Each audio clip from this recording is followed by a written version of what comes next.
আসসালামু আলাইকুম রহমতুল্লাহি ওয়া বারাকাতুহু। এখনও একটা ওয়াটার পাম্প দেওয়া হয়েছে, যে আলহামদুলিল্লাহ সেই ওয়াটার পাম্পটা অত্যন্ত সুন্দর হয়েছে। আর আপনারা দেখতেছেন 3-4টা ফ্যামিলির মধ্যে আমরা সেই ওয়াটার পাম্পটা দিয়েছি। তারা আসলে ওয়াটার পাম্প ছিল না, কিন্তু তারা এক কূপের থেকে, ইন্দিরা যা বলা হয় আমাদের এলাকার ভাষায়, ইন্দিরা থেকে তারা পানি তুলতা।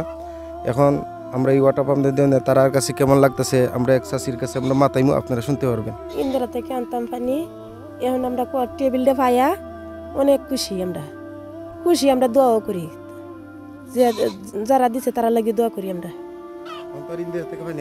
আর লাগতো না পানি আনা, আমরা তো হইছে অনেক সময় কষ্ট হয়েছে পানি আনা, গরুরে বাড়ছে মানছে, সবাই খাইছে ভিনছি, মুরগা মুরগি লেদা ফকি পশু ফিনকে লেদা, এরপরে এই তো আমরা খাওয়া লাগছে। এখন তো ফ্রেশ পানি পাওয়া গেছে, আমরা দোয়া করি আপনাদের জন্য। আসলে শুনতে পারছেন যে ইনি বলতেছেন যে আগে যে ওই ইন্দিরার থেকে পানি আনতে অনেক কষ্ট হইতো, যে এক ছোটো এক বালতি দেওয়া মানে তো পানি তোলা হইতো, কিন্তু এটা এখন আর লাগতো না, যে তারা ইন্দিরা পানিও খাওয়া লাগতো না। ইন্দিরা পানিটা অনেক জাতের দেখা যায় ময়লা যুক্ত হয়ে যায়, অনেক সময় নষ্ট হয়ে যায়, কিন্তু সেই ওয়াটার পাম্প ছিল না, কিন্তু ওয়াটার পাম্পটা পায় তারা অত্যন্ত খুশি হয়েছে।